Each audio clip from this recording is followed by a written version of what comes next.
चलिए आज मैं आपको सर्वनाम और इसके प्रकार कितने होते हैं वो बताऊंगी।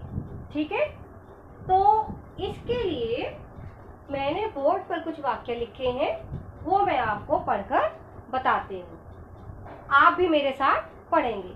रीटा कक्षा 6 में पढ़ती है। रीटा के भाई का नाम सौरभ है। रीटा प्रतिदिन स्कूल जाती है। रीटा के पिताजी एक बैंक में काम करते हैं। रीटा को सभी प्यार करते हैं। अभी आपने क्या देखा इसमें कि जो सभी वाक्य है उसमें जो रीटा शब्द है वो बार बार प्रयोग किया जा रहा है, जो कि सुनने में और लिखने में कुछ अटपटा सा लग रहा है। ठीक है, तो अगर हम इनको इस तरीके से लिखेंगे कि रीटा कक्षा 6 में पढ़ती है। ठीक है, रीटा के भाई का नाम सौरभ है। अगर हम इसकी जगह ये लिख दें कि उसके भाई का नाम सौरभ है। रीटा प्रतिदिन स्कूल जाती है, तो इस रीटा शब्द को हटाकर हम उसकी जगह वह शब्द लिख दें, वह प्रतिदिन स्कूल जाती है। रीटा के पिताजी एक बैंक में काम करते हैं। अब हम इस रीटा शब्द को हटाकर लिखेंगे उसके पिताजी एक बैंक में काम करते हैं। रीटा को सभी पसंद करते हैं। अब हम इस रीटा शब्द को हटाकर उसको लिख देते हैं कि उसको सभी पसंद करते हैं। ठीक है, तो चलिए एक बार और देख लेते हैं। रीटा कक्षा 6 में पढ़ती है। उसके भाई का नाम सौरभ है। वह प्रतिदिन स्कूल जाती है। उसके पिताजी एक बैंक में काम करते हैं। उसको सभी प्यार करते हैं। तो आपने देखा कि जो पहले के वाक्य लिखे थे मैंने, उसमें रीटा शब्द बार बार प्रयोग किया था। ठीक है, लेकिन उसके बाद मैंने जो रीटा शब्द है उसकी जगह कुछ और शब्दों को लिखा, तो इन्हीं शब्दों को हम सर्वनाम कहते हैं। जो शब्द संज्ञा के स्थान पर प्रयोग किए जाते हैं उनको सर्वनाम कहा जाता है। तो प्रश्न ये है कि सर्वनाम किसे कहते हैं? जो शब्द संज्ञा के स्थान पर या संज्ञा की जगह प्रयोग किए जाते हैं उन्हें सर्वनाम कहते हैं। जैसे कि मैंने अभी आपको उदाहरण दिया है रीटा का, कि रीटा कक्षा 6 में पढ़ती है। ठीक है, लेकिन बार बार रीटा शब्द जो आ रहा है उससे जो सुनने में और लिखने में थोड़ा अटपटा सा लगता है, अच्छा नहीं लगता। इससे जो है एक ही नाम का बार बार आना या एक ही चीज का बार बार आना, ये थोड़ा सा भाषा की सुंदरता को खराब कर देता है। तो इसके लिए हम सर्वनाम शब्दों का प्रयोग करते हैं। जैसे रीटा कक्षा 6 में पढ़ती है। रीटा प्रतिदिन स्कूल जाती है, तो रीटा की जगह हमने क्या लगाया? वह प्रतिदिन स्कूल जाती है। रीटा के भाई का नाम सौरभ है। रीटा की जगह हमने क्या लगाया? उसके भाई का नाम सौरभ है। रीटा के पिताजी एक बैंक में काम करते हैं, तो रीटा की जगह हमने क्या लगा दिया? उसके जो पिताजी हैं एक बैंक में काम करते हैं। रीटा को सभी प्यार करते हैं, और रीटा की जगह हमने क्या लगाया? उसको सभी प्यार करते हैं। तो बच्चों, जो शब्द हम संज्ञा की जगह प्रयोग करते हैं उनको सर्वनाम कहते हैं। ठीक है, जैसे वह, उसके, उसको, मैं, हम, आप, उन्होंने, ये सारे जो शब्द हैं सर्वनाम कहलाते हैं। ठीक है, तो अब मैं आपको सर्वनाम कितने प्रकार के होते हैं ये समझाऊंगी। ठीक है, प्रश्न 1 मैंने आपको समझाया है कि सर्वनाम किसे कहते हैं। ठीक है, मैं बेटा ये प्रश्न में ही करवाऊंगी आपको सारा। तो प्रश्न 2 है हमारा, सर्वनाम कितने प्रकार के होते हैं। ठीक है, तो सर्वनाम जो होते हैं वो 6 प्रकार के होते हैं। कौन कौन से होते हैं? पुरुषवाचक सर्वनाम। पहला नंबर है पुरुषवाचक सर्वनाम, दूसरे नंबर पर है निश्चयवाचक सर्वनाम, तीसरे पर है अनिश्चयवाचक सर्वनाम, चौथा है प्रश्नवाचक सर्वनाम, पांचवा निजवाचक सर्वनाम और छठा है संबंधवाचक सर्वनाम। अब मैं आपको जो ये 6 सर्वनाम है इनको थोड़ा विस्तृत तरीके से सिखाऊंगी, ठीक है बच्चों। जैसा कि मैंने बताया कि जो सर्वनाम होते हैं वो 6 प्रकार के होते हैं, ठीक है। तो अब मैंने जो नंबर 1 है पुरुषवाचक सर्वनाम किसे कहते हैं, ये जो पहला सर्वनाम है पुरुषवाचक सर्वनाम है, ठीक है। वो किसे कहते हैं, जिन सर्वनाम शब्दों का प्रयोग हम बोलने वाले, सुनने वाले तथा जो तीसरा इंसान होता है उसके लिए करते हैं, उसको पुरुषवाचक सर्वनाम कहते हैं। इसमें कौन कौन होते हैं, एक तो होता है बोलने वाला, एक होता है सुनने वाला और एक तीसरा और कोई आदमी होता है, उसके बारे में जो बात होती है उसके लिए हम सर्वनाम शब्दों का प्रयोग करते हैं, ठीक है।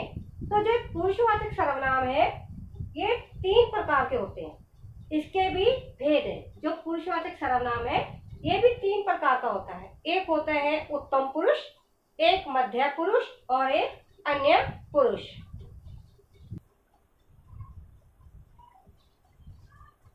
अब हम करेंगे जो पुरुषवाचक सर्वनाम है, पहले नंबर वाला भेद है जो, उसके 3 भेद होते हैं, ठीक है। नंबर 1 जो पुरुषवाचक सर्वनाम का भेद है पहले नंबर पर जो आता है उसके भी आगे 3 भेद होते हैं। नंबर जो का है उत्तम पुरुष, जिसको आप इंग्लिश में फर्स्ट पर्सन भी बोलते हैं, ठीक है। दूसरा है मध्यम पुरुष, जिसको सेकंड पर्सन भी कहते हैं, और जो अन्य पुरुष है तीसरा भेद उसको आप थर्ड पर्सन भी कहते हैं, ठीक है। तो अब जैसे उत्तम पुरुष क्या होता है, ऐसे सर्वनाम शब्द जो बोलने वाला जो व्यक्ति है वो अपने लिए प्रयोग करता है, ठीक है। जैसे उदाहरण देती हूँ आपको, मैं कल आगरा जाऊंगी, तो इसमें मैं है तो ये उत्तम पुरुष है, क्योंकि मैं जो है शब्द सर्वनाम है जो वो व्यक्ति अपने लिए प्रयोग कर रहा है। मैंने राम की मदद की, ठीक है। हम घूमने जाएंगे, तो जो उत्तम पुरुष है उसमें जो सर्वनाम शब्द होते हैं जो व्यक्ति बोलता है वो अपने लिए ही प्रयोग करता है, जैसे मैं, मैंने, हम, हमें, ये सब, ठीक है। और जो मध्यम पुरुष है जिसको आप सेकंड पर्सन कहते हैं, उसमें ऐसे सर्वनाम शब्द जो सुनने वाला, ठीक है, जो सुनने वाले के लिए प्रयोग किए जाते हैं। मतलब जैसे मैं हूँ, मेरे साथ मेरी सहेली है, ठीक है, तो मैं हुई उत्तम पुरुष फर्स्ट पर्सन, सेकंड मेरी जो फ्रेंड हुई। अगर हम दोनों तीसरे के बारे में बात करते हैं तो वो हुआ थर्ड पर्सन, अन्य पुरुष कहते हैं जिसे, ठीक है। अब मध्यम पुरुष क्या होता है, मध्यम पुरुष में ऐसे सर्वनाम शब्द आते हैं जो सुनने वाले के लिए प्रयोग किए जाते हैं, जो व्यक्ति सुन रहा होता है साथ में होता है, ठीक है। जैसे आप बहुत समझदार है, जैसे मैं अपनी सहेली से कह रही हूँ कि आप बहुत समझदार है, ठीक है, और सहेली को ही बोलती हूँ तुम्हारा दोस्त आ रहा है, ठीक है, और तू जल्दी तैयार हो जा, ठीक है। तो मध्यम पुरुष आपको समझ आ गया कि ऐसे सर्वनाम शब्द जो सुनने वाले के लिए प्रयोग किए जाते हैं, ठीक है। जैसे आप अपने दोस्त को बोलते हैं आप बहुत समझदार हो, ठीक है, तुम्हारा दोस्त आ रहा है, तू जल्दी तैयार हो जा। अब हम करेंगे थर्ड पर्सन के बारे में, जिसको हम अन्य पुरुष के नाम से जानेंगे, ठीक है। तो इसमें क्या होता है, ऐसे सर्वनाम शब्द जो बोलने वाला या सुनने वाला किसी तीसरे व्यक्ति के लिए प्रयोग करता है, ठीक है। अब बोलने वाला या सुनने वाला, ठीक है, और तीसरे व्यक्ति के लिए वो सर्वनाम शब्द है प्रयोग किए जा रहे हैं। जैसे उसे भी खाना दो, ठीक है, उसने मुझे कल बुलाया है, वह टीवी पर फिल्म देख रहा है। तो ये तीसरा व्यक्ति है, ठीक है। फर्स्ट पर्सन को छोड़कर, सेकंड पर्सन को छोड़कर ये तीसरा व्यक्ति है, ठीक है। जब बोलने वाला या सुनने वाला किसी तीसरे व्यक्ति के लिए बात करे, जैसे आप है, आपका दोस्त है, तो आप हो गए फर्स्ट पर्सन, आपका दोस्त हो गया सेकंड पर्सन, और आप तीसरे दोस्त के बारे में बात कर रहे हैं। जैसे उसे भी खाना दो, उसने मुझे कल बुलाया है, वह टीवी पर फिल्म देख रहा है। जैसे अभी मैं आपको जैसे मैं हूँ तो मैं फर्स्ट पर्सन हूँ, तो आपको मैं ये बोलती हूँ कि यदि आपको मेरा चैनल अच्छा लगता है तो आप शेयर करिए इसे, ठीक है। तो आप हो गए मध्यम पुरुष, सेकंड पर्सन हो गए। आप अपने दोस्त को वही चैनल शेयर करते हो तो वो हो गया आपका थर्ड पर्सन। अब हम पढ़ेंगे निश्चयवाचक सर्वनाम किसे कहते हैं, ठीक है। जैसा कि इसके नाम से ही आपको पता है, निश्चय मीन्स पक्का, ठीक। ऐसे सर्वनाम शब्द जो किसी निश्चित व्यक्ति या वस्तु के बारे में बताए उन्हें निश्चयवाचक सर्वनाम कहते हैं। अच्छा, इनका एक और नाम भी है, इन्हें संकेतवाचक सर्वनाम भी कहते हैं, क्योंकि ये संकेत करते हैं। जैसे यह मेरा पेन है, तो मैंने क्या इशारा किया, यह, ठीक है। तो ये संकेत हुआ ना कि यह मेरा पेन है। वह नीता की बहन है, इसे संभाल कर रख दो। तो कौन कौन से शब्द हुए ये वाले निश्चयवाचक सर्वनाम में, इनकी कैसे पहचान होती है? एक संकेत मिलता है इनसे, ये पहचान होती है। जैसे इन वाक्यों में देखो, यह मेरी किताब है, तो यह शब्द है जो किसकी तरफ इशारा कर रहा है, किताब की तरफ। वह नीता की बहन है, ठीक है, इसे संभाल कर रख दो। अगर मैं ये कहूँ कि इसे संभाल कर रख दो, तो मैंने किसकी तरफ इशारा किया, पेन की तरफ, ठीक है। या दूसरा शब्द मैं ये बोल दूँ कि यह पेन है, ठीक है, तो यह भी एक इशारा है। तो आप समझे कि जो निश्चयवाचक सर्वनाम निश्चित व्यक्ति या वस्तु के बारे में बताता है, ठीक है, और इनको संकेतवाचक सर्वनाम भी कहा जाता है, क्योंकि इनमें एक संकेत छिपा होता है। समझ आया बच्चों? अब हम करेंगे अनिश्चयवाचक सर्वनाम किसे कहते हैं। जिन सर्वनाम शब्दों से किसी निश्चित व्यक्ति या वस्तु की जानकारी ना मिले उन्हें अनिश्चयवाचक सर्वनाम भी कहते हैं, ठीक है। जैसे कि नाम से ही पता है, अनिश्चय मतलब पक्का नहीं है, ठीक है। मतलब ऐसे सर्वनाम शब्द जिनसे किसी भी निश्चित व्यक्ति या वस्तु के बारे में पता नहीं लगता या जानकारी नहीं मिलती, उनको कहते हैं अनिश्चयवाचक सर्वनाम। तो इसके लिए ये उदाहरण है, जैसे कोई तुम्हें ढूंढ रहा है।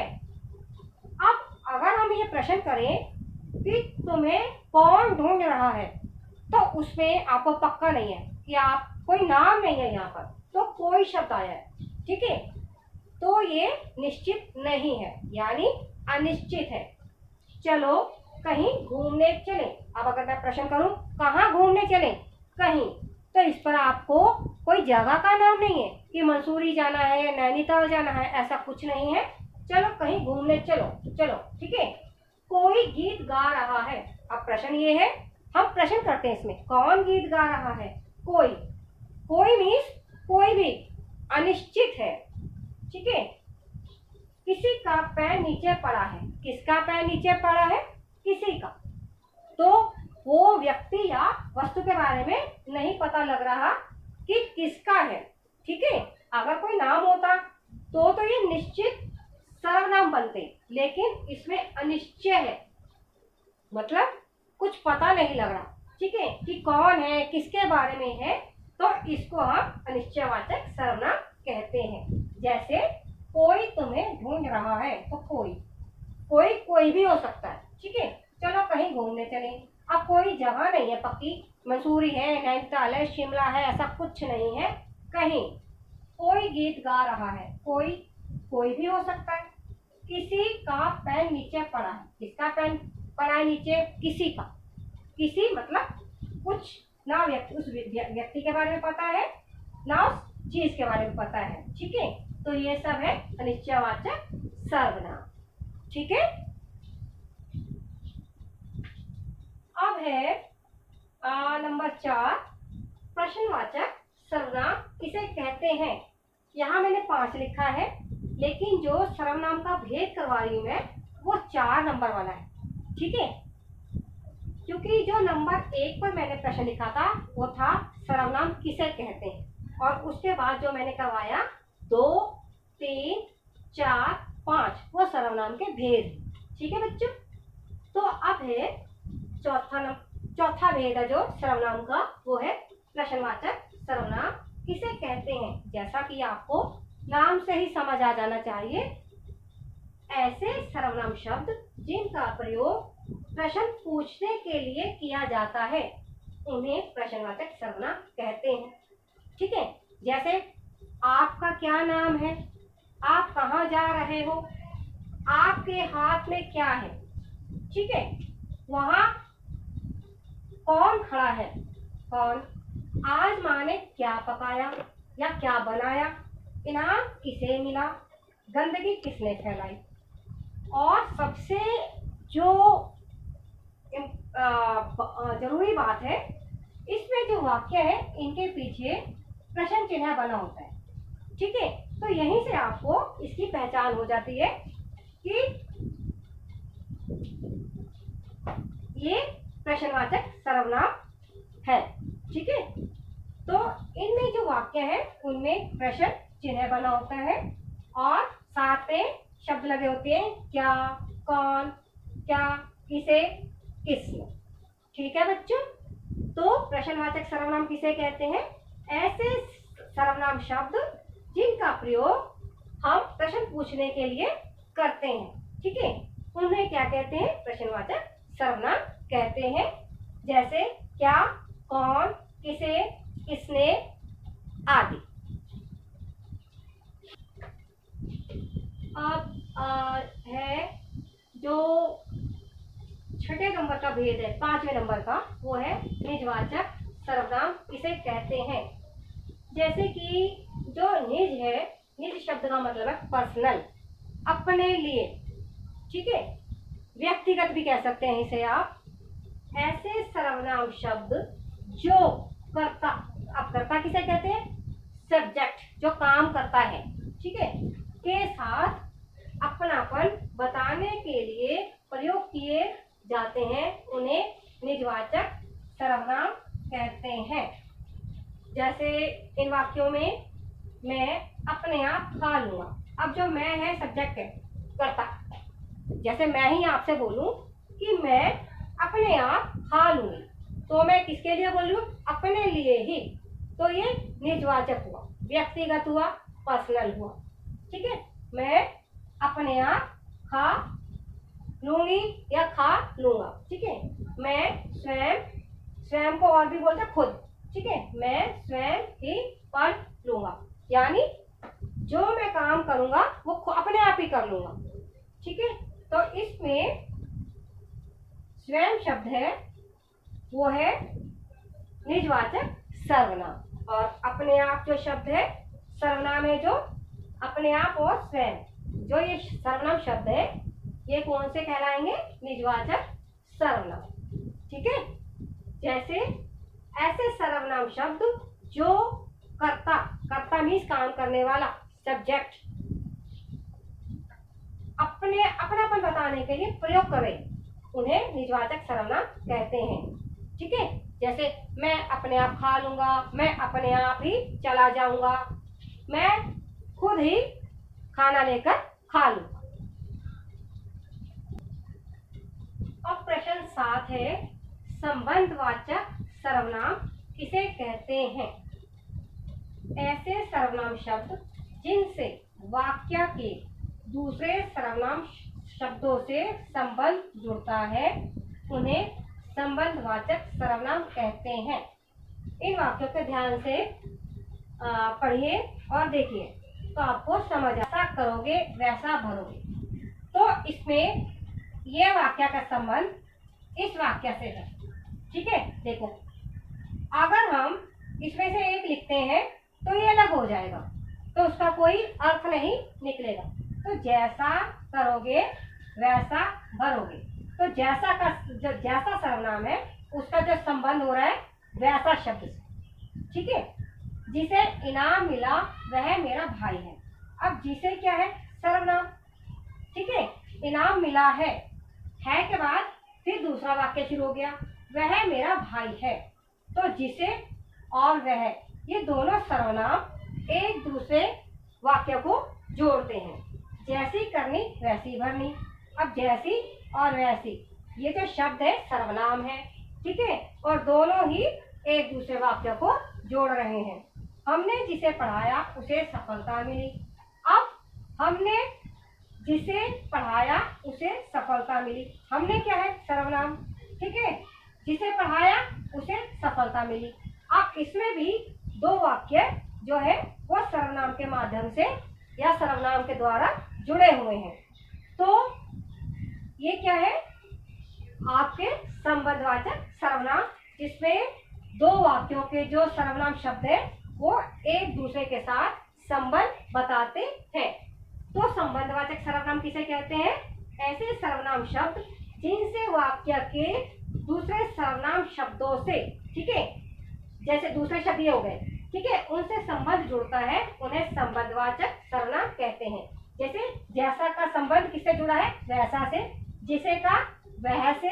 जैसी का वैसी शब्द से। और हमने जिसे पढ़ाया उसे सफलता मिली। हमने का संबंध किससे जुड़ा है? उसे। ठीक है, तो अभी मैं आपको इसको दोबारा से रिवाइज करके बताती हूँ। तो बच्चों, आज हमने सर्वनाम और इसके जो प्रकार हैं वो सीखे हैं इस वीडियो में।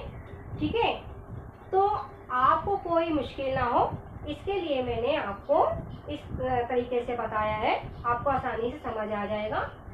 नंबर 1 पर मैंने करवाया था सर्वनाम किसे कहते हैं, उसकी परिभाषा करवाई थी। नंबर 2 पुरुषवाचक सर्वनाम किसे कहते हैं, मतलब ये सारे सर्वनाम के भेद है जो नीचे के हैं।